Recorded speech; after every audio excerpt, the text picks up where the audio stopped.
All right, Shalom. We give all glory, honor, and praises to Yahweh Ba'Shem, Yahweh Shai, Ba'Shem HaKadosh.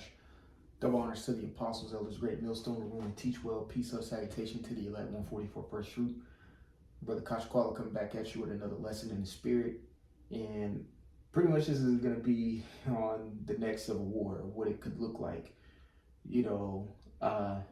and I just been writing down my thoughts, about 3 or 4 pages of thoughts of what could transpire in this next Civil War, all off the premise of continually over and over and over and over reading Matthew the 24th chapter, specifically between verses 4 and 8, and what that could entail. And this word or this phrase Civil War has just been thrown out there. I don't want to say loosely, because the state of what America is in right now, it has a recipe for it, So here's my thoughts. I'm gonna read off my notes directly to you, and then I have some instances of certain things that happened in history, like the Yugoslavia wars, or that conflict that happened in the 1990s. That doesn't even work.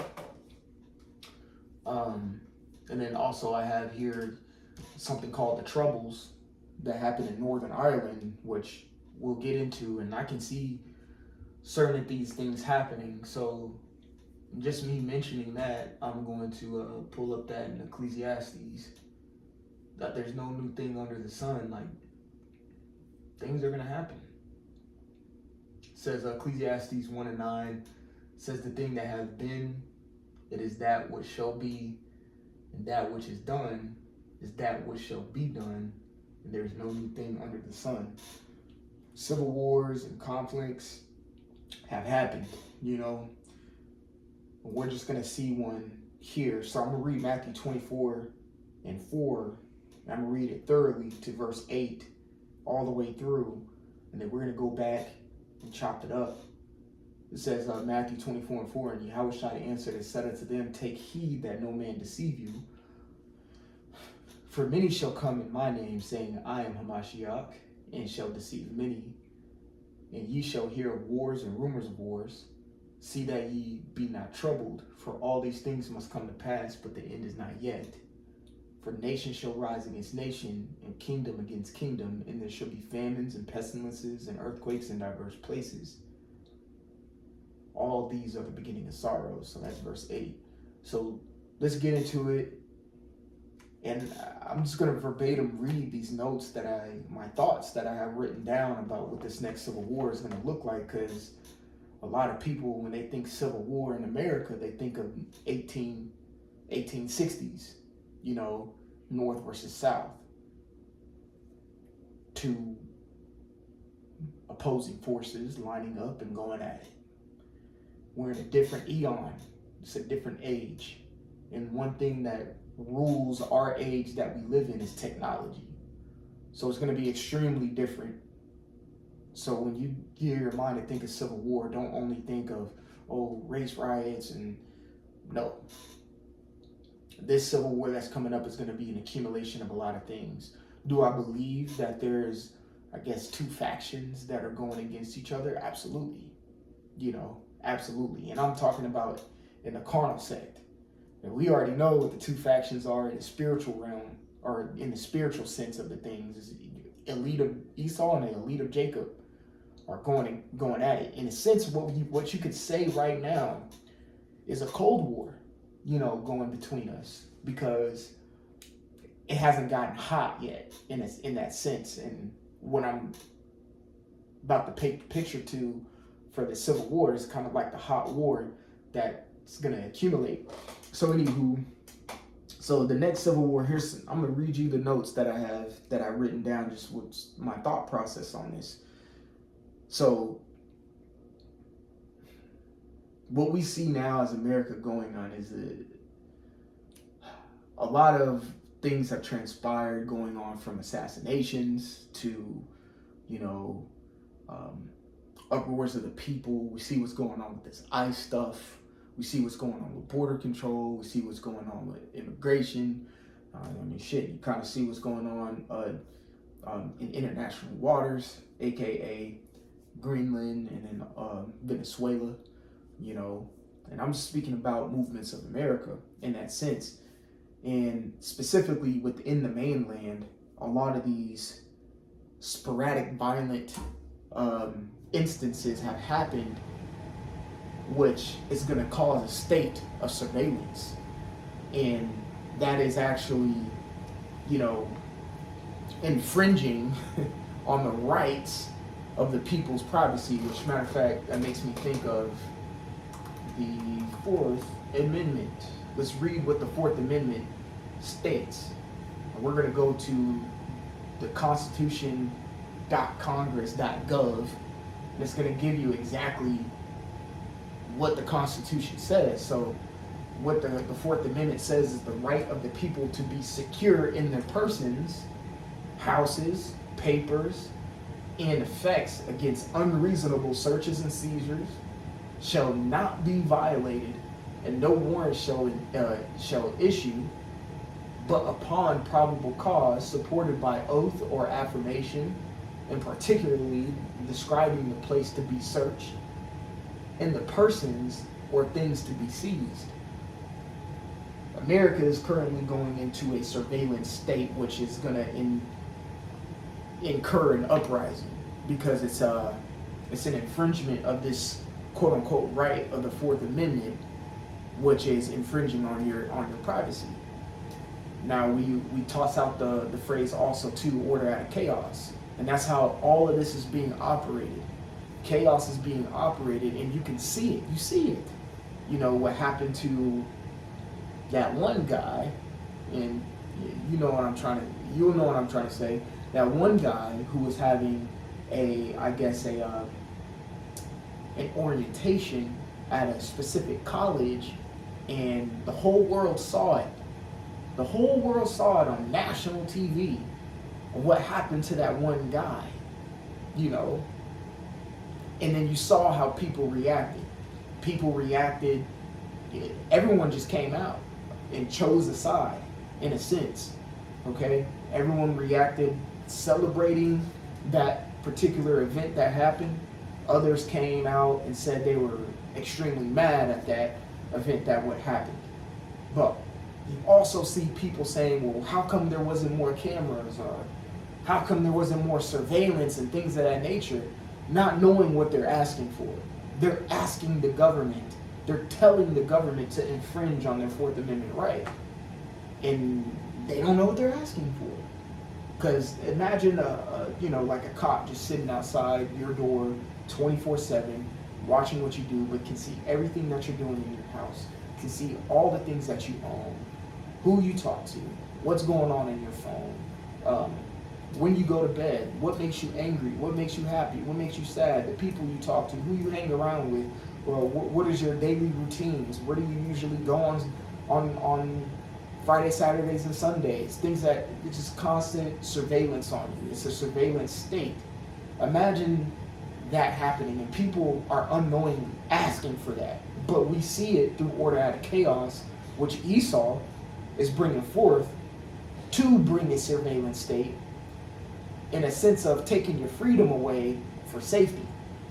You know, that's what we're seeing, which can lead into an uprising, which can lead into a civil war. You know what I'm saying? So I'm going to read a little bit more of what I have. It says this phrase civil war, I wrote this down. This phrase civil war was once alarmist, but now is more common due to the state of the current conditions of America, and that's true. Shit, we got movies coming out named Civil War. You know, it's a very common thing that we're seeing right now, which is being plastered out in everybody's faces. You know, a lot of YouTube not streamers, but like people like InfoWars and stuff like that. They're coming out and saying this stuff, and you got a mass following believing it. In a sense, and it's kind of not wrong. America's queued up for the perfect recipe to start that phrase. Now, one thing I do want to say also too, because I did write this down. I say anyone who may be calling for a civil war out of the want is absolutely absurd. And, you kind of have like a very low IQ, an extreme low IQ if you are wanting a civil war. Now, to paint the picture in the spiritual sense, I'm not here saying that I want a civil war to occur. You know, anyone who really says that is somebody who necessarily may have not experienced any type of combat or any type of sense of that, or been in an environment, a hostile environment where you're you're fighting against trained opposition against you in a sense of a firefight. Anyone saying they want a civil war, probably hasn't been in that situation. And about 90% of America hasn't been in, combat situation. You know what I'm saying? 90% of America hasn't been in a combat situation. So if you're an individual saying that you want this to occur, you're absolutely absurd. I would have to question your IQ and how quick you process or slow you process things, because civil war ain't nothing you should want to ask for. But in a spiritual sense, if you are saying that, say, now I'm speaking to us brothers. Now, if you're actually saying that, you need to say it in a sense of you wanting prophecy to be fulfilled, because it's two totally different things. We don't operate ourselves and conduct ourselves in the manner of the carnal sect. We operate ourselves in the manner of the spiritual sect. All right. So therefore, if you want certain things to come to pass due to prophecy's sake, then it's okay to say that. But if you're saying it in a sense of you genuinely wanting to come, I have to question you. Something wrong with you. Don't you got kids? Don't you have a wife? Don't you have family members that you love? Things of that nature. In a civil war, that conflict that comes out, that starts, some of them might perish in that. And this is what you wanted? You want things according to prophecy's sake. We want prophecy to be fulfilled because we understand our big brother, Yahweh Shai, is going to come back, crack the skies, and get us. Okay? We don't want it because we want it. We want it because it's already been said. All right? And the prophecy is what's supposed to be done. All right? You want it in prophecy's sake, not because you do. So I have to clarify that. And then to the random Joe Schmoes out there, if you want civil war, you're an idiot. You're an idiot. You going to a gun range and practicing doesn't mean you're ready. Doesn't mean you're ready.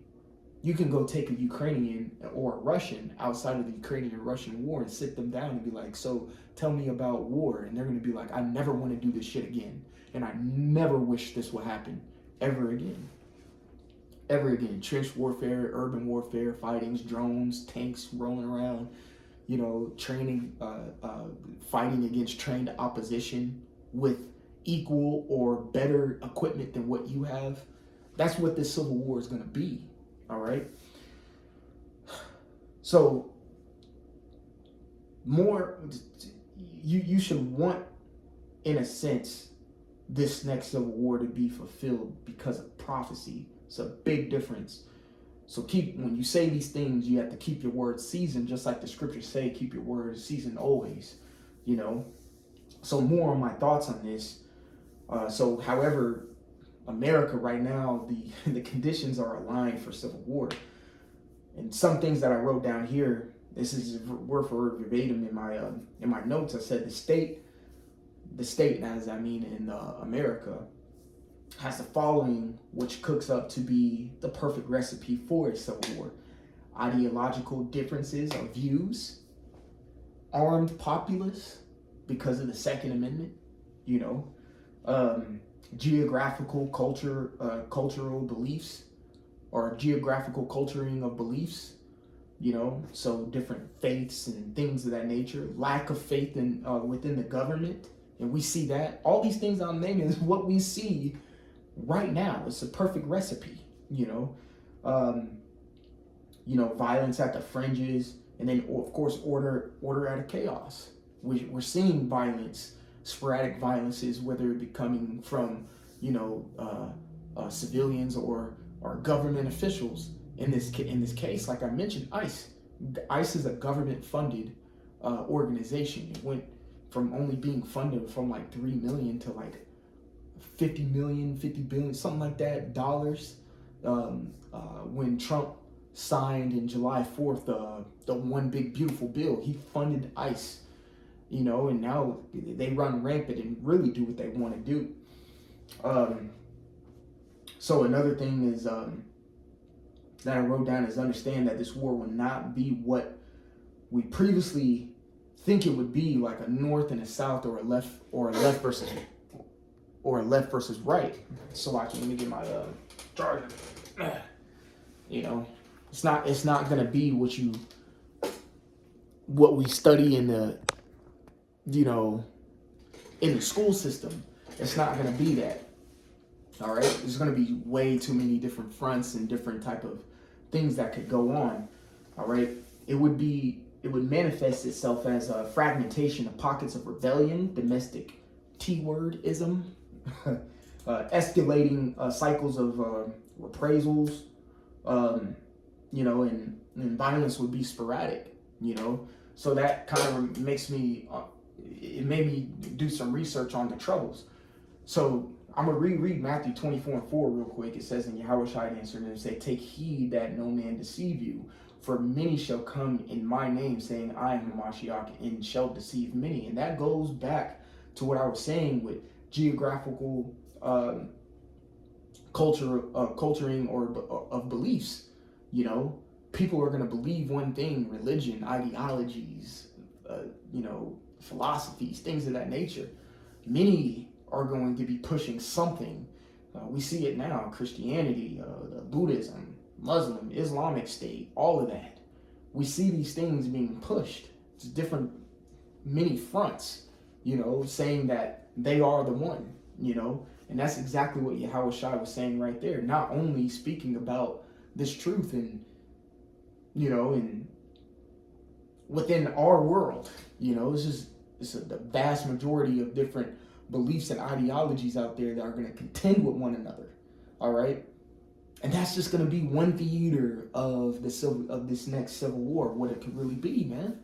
All right. It's not just going to be, like I said, North versus South and left versus right, Democratic versus Republican. No, it's not going to be that, I guess you could say, definitive. What does that word definitive mean?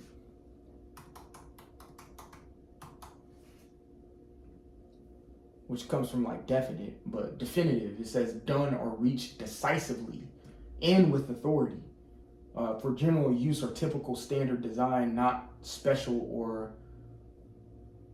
pretty much, you know, reached decisively. Like when you look at the 1860 Civil War in America, it was decisive sides. It was just the Union versus the Confederate. You know what I'm saying? That's simple. You know, Robert E. Lee or whatever, and Abraham Lincoln. What side are you on? Are you going to flee the North, or you staying in the South? If you're a slave, are you running to the North to be free? And you think about it in this day and age, where could you run? Where are you going to go? There's nowhere to go. All right? There's nowhere to go. And everything that I'm saying right now is nothing you can do about it. There's absolutely nothing you can do about it. One, because like I'm reading, prophecy must be fulfilled. Two,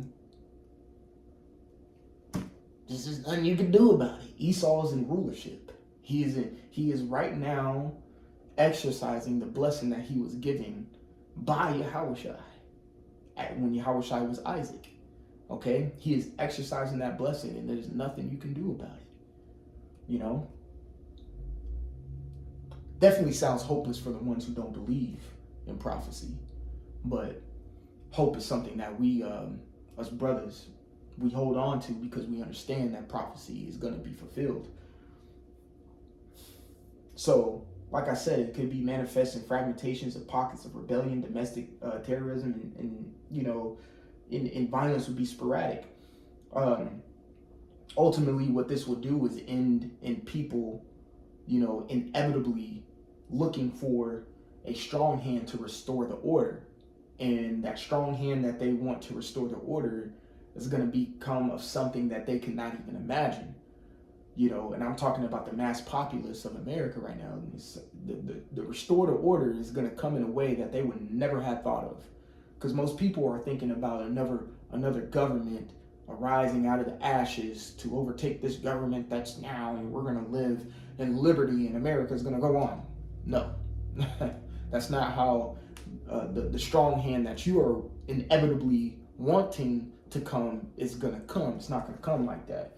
So anywho, this is going into some history now of the Troubles, and you can look this up. This was this was pretty much a 30-year war in Northern Ireland. It lasted from about the 1960s to the late 1990s, almost to the early 2000s.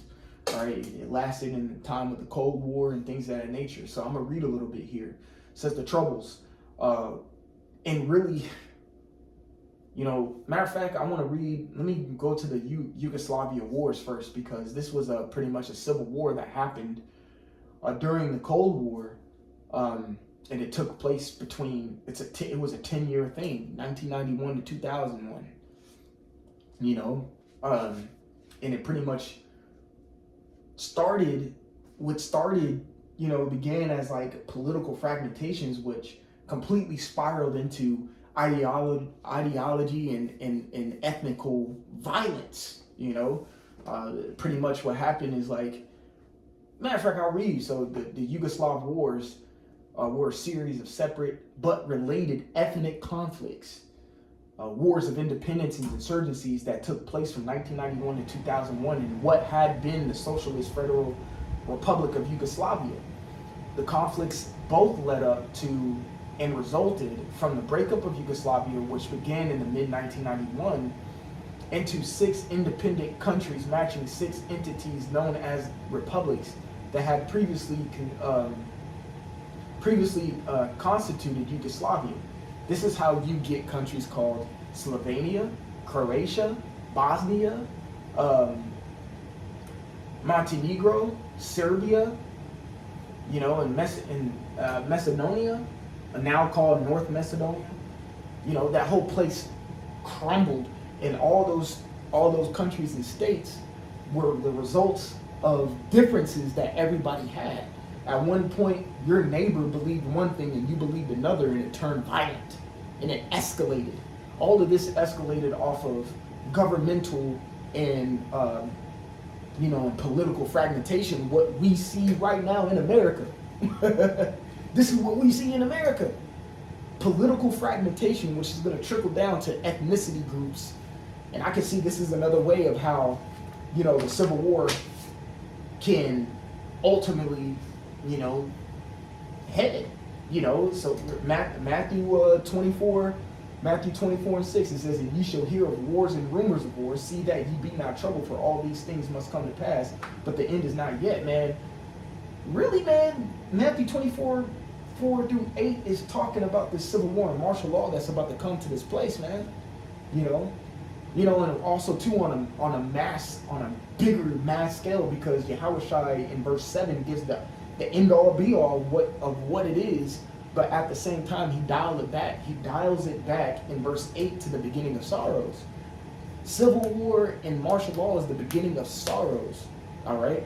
Is the beginning of sorrows, and a lot of Jake is going to be caught up in that, which you get when you read the scriptures of Jacob's trouble, all right? So going back to the Yugoslavian wars, it says unresolved tensions between ethnic minorities in new countries led to wars. While most of the conflicts ended through peace accords and involved full international recognition of new states, they resulted in massive number of deaths, as well as severe economic damage to the region. And that's exactly what's going to happen in America, and we can already see it. The economic climate is declining. The moral climate is declining. You know, infrastructure climate is declining. You know, the morale of the people, the trust of the people is declining. You know, the conditions are not fair. The conditions right now are very cloudy with a chance of violence right now. You know, and this is what the Civil War is going to look. It's not just going to be this side versus that side. There's so many different aspects of what I read in my notes. Ideological differences in views, armed populace, you know, people who are for and against small arms. That's a war within itself, all right? when you read through the big beautiful bill that was signed July 2025, it's crazy we're in 2026 so called. When you see that bill that was signed in July 2025 and you actually read that, all the things that were read or all the things that were signed off by President Trump in that specific bill were different fronts being attacked. All right? Okay. He pretty much made that bill because there's an issue here between two factions, and I'm gonna write a bill out to end that, and I'm gonna write a bill out to end this. I'm gonna write this. I'm gonna write this. I'm gonna write that. There's just a whole bunch of, I guess you could say, damage control, which in a sense still pissed off one of the sides, that another side wasn't about. That simple. Okay? That simple. Let's keep reading some of my thoughts that I had. Yep, I said propaganda will be a big part in the play of this next civil war. Absolutely. That takes me to the Troubles, because propaganda was pushed out here. So Troubles. This was an ethno-nationalist conflict in Northern Ireland that lasted for about 30 years, from the late 1960s and 1998. What do you think is going on right now in America?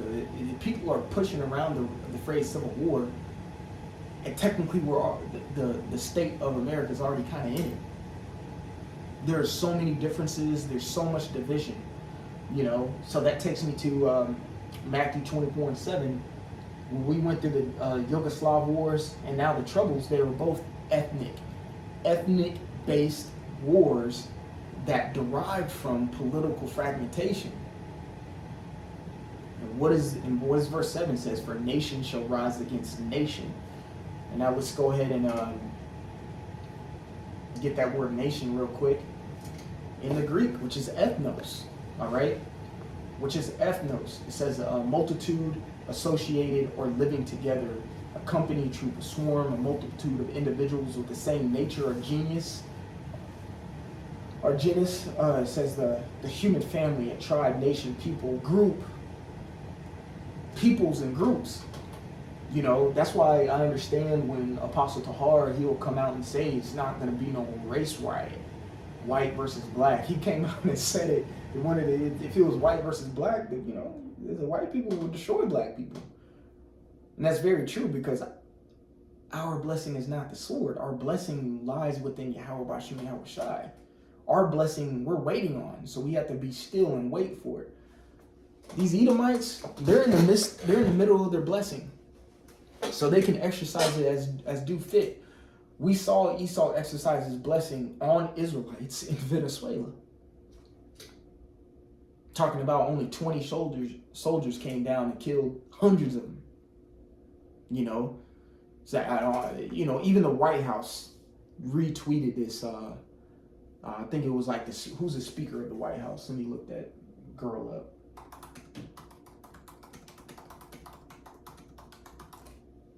Speaker of the White House,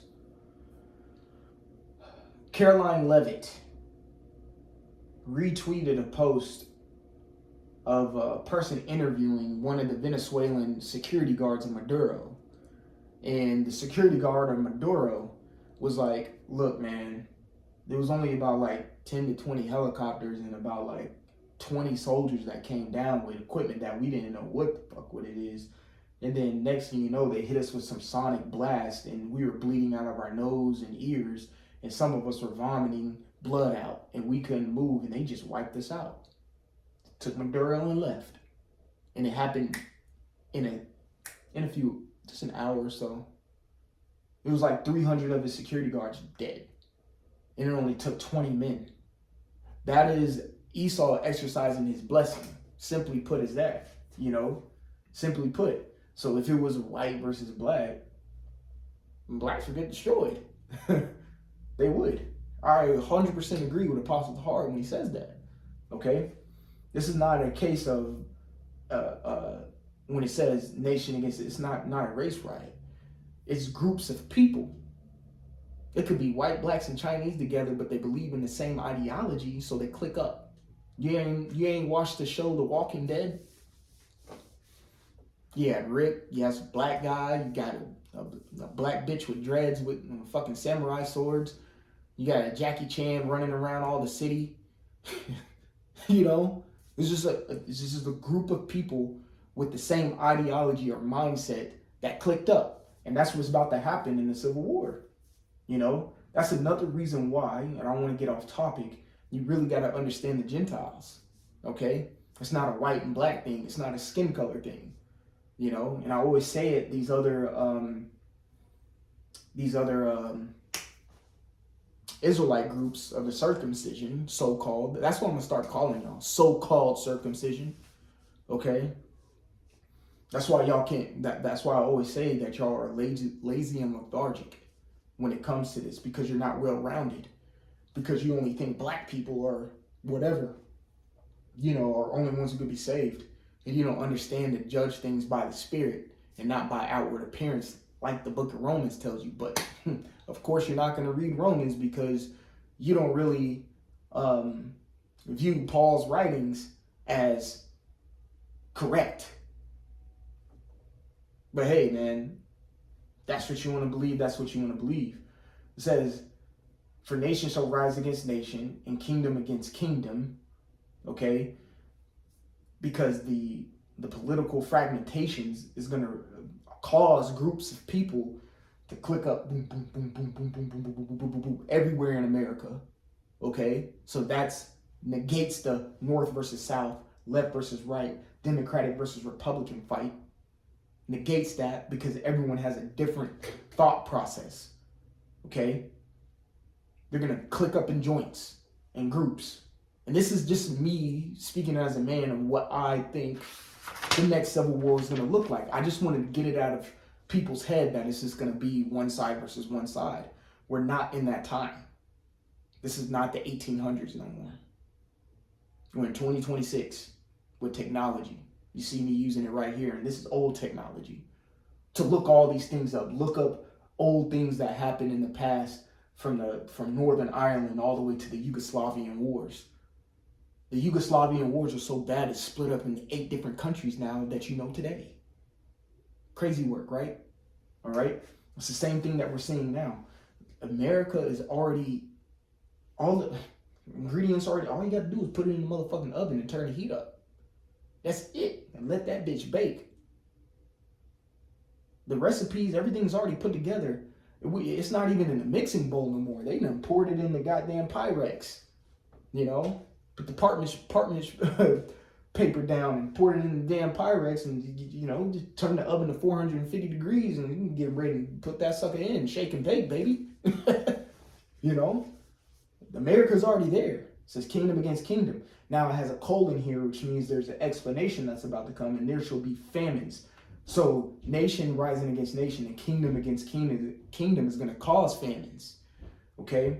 Which, when it says for nation to rise against nation, it has a comma there in kingdom against kingdom. The nations, the groups of people coming against each other, coming against this, that, and the third, which I'm going to give you some more insight of what I think these groups of people could possibly be, you know, is going to cause the kingdoms to come up against kingdoms, which it's a trickle down, it's a trickle up effect in a sense. It's a trickle down, back up effect because it's order out of chaos.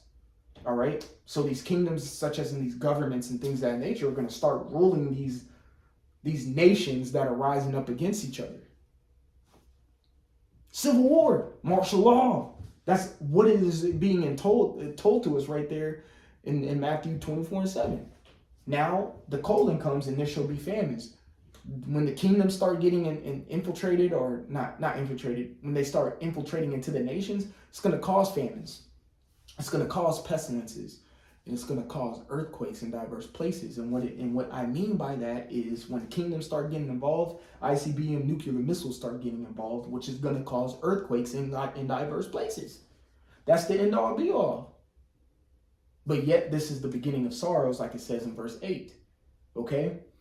So more what I'm, my thought process with the Civil War says Civil War starts with a breakdown of trust between communities, which is happening already, and which we read about in the Troubles. It was an ethno-nationalist conflict in Northern Ireland that took place for 30 years. So who knows how long Jacob's trouble will be? Who knows how long the Civil War will be? But you know one thing, it's going to be a surveillance state. You're not going to be able to do shit. Okay? When you think martial law, don't think martial law, oh, tanks on the ground, troops. Nigga, we in 2026 is technology. They're going to have AI drones flying around, scanning people, facial recognition, you know, checkpoints. They're not going to need a lot of boots on the ground when they have technological advantages over you, and you can't out the MOTB. You try to step out during curfew and you have the MOTB, they're going to activate some type of serum or whatever in that grain of rice that you decided to pick in your hand. And next thing you know, you got the grievous sore. And then they find your location and they, you know, they do what they do with you. That's what martial law is going to look like. Not no troop with an M16 marching down the fucking street. It's 2026 with technology. They don't need to do that no more. We're in a different age. We're in a different eon. Re-gear your mind to understand how this unconventional warfare is going to be happening. This is what I spoke on last week at camp. Unconventional warfare. You got to change the tactics of your mind. You got to understand what Yahweh Shai is really trying to paint to us. Yahweh Shai was tactical.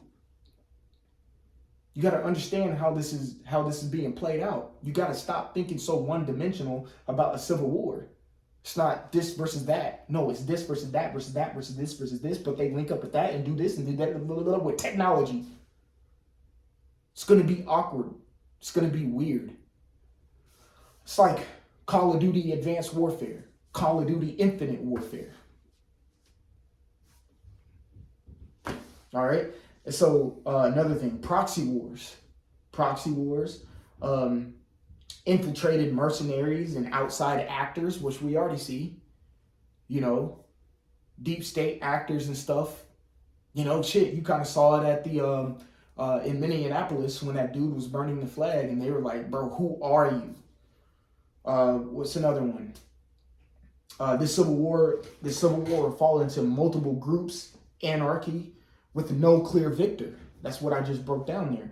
It says the nation will fracture into zones of influence. People are going to click up with who they're influenced by, and they're going to fight for that influence. You see these different streamers. Streamers are influencers, you know, YouTube influencers and things of that nature. Here's another thing I wrote down. So this is what I wrote down, what I think in my mind what the Civil War would look like in America today. So what would it look like today? I literally question marked it right there. I want to show y'all that. I question marked it. Today. What would it be today? So I said what it could look like, and it could be all of these things combined. It could be urban versus rural.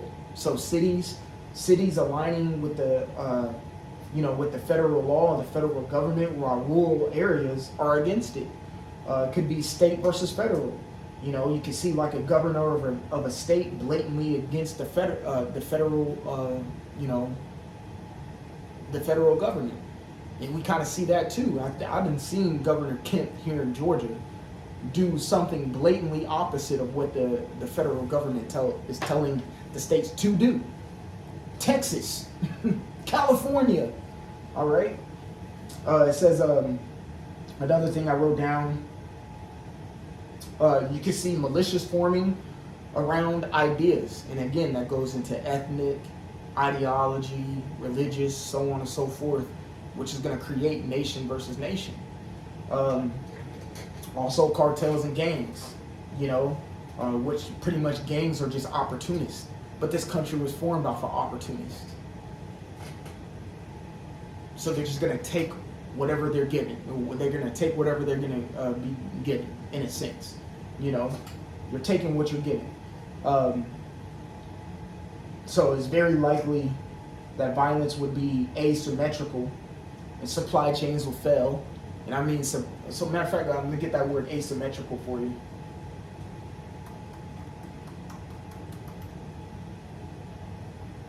Asymmetrical, having parts that fail to correspond to one another in shape, size, or arrangement, lacking symmetry. All right, so violence will be asymmetrical. It's just gonna. That's why I said earlier the violence is gonna be sporadic. You know, supply chains will fail, like I mentioned, which is like your local grocery stores. They say local grocery stores will go out of stock within 24 to 48 hours. Shelves left empty. You know, they also say that grocery stores only have a stock for about 3 days worth of supplies. And that's talking about like fresh foods items and perishable goods. 3 days, it's gone, it's done for. You know? And we know most Americans, you know, here, they're not prepared for any of that shit to happen. So so pretty much a civil war, it does not need a majority of a population. It only needs a minority, a committed minority population for it to start. You know, we're seeing that. So, you know, martial law is going to be different.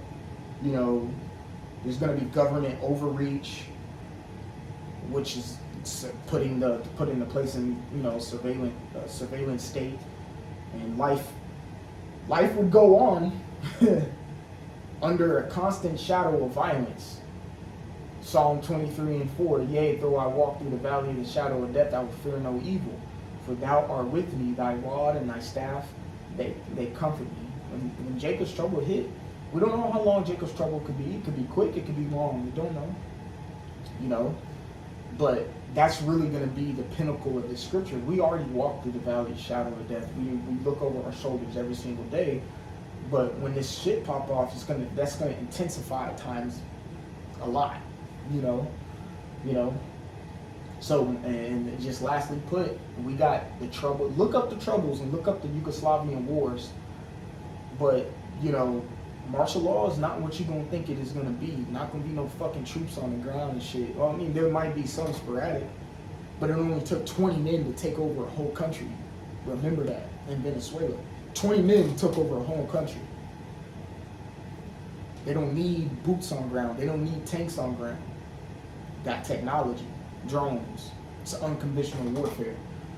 So re-gear and, in a sense, revitalize your mind on how you think this, you know, Jacob's trouble and civil war and things of that nature is going to be. It's going to be too many different fronts to keep up with, which is going to be order out of chaos. And as you know it, with all governments, chaos is something they take advantage of. You know, that's something they take advantage of. What government or what country wants to let a good bit of chaos go to waste? That means they can control, you know. So Lord willing, that was edifying and gives you a different view on things, especially Matthew 24th chapter, you know, between those few verses right there. Because a lot of that is speaking about, you know, martial law, Jacob's trouble, civil war, things all of that nature. But it says, but the end is not yet. So we're going to have to go through these certain things and see how they play out. You got to always run these circumstances in your mind. So again, Lord willing, that was edifying. We give all glory, honor, and praises to Yahweh, Bashim, Yahweh Shai, Bashim, HaKadosh. Double honors to the apostles, elders, great millstone, to rule and teach well. Peace, of salutation to the elect, one for the first fruit. Till the next time, I say shalom, and like always, repent, for Yahweh Shai is coming back sooner than what many of you believe. Shalom.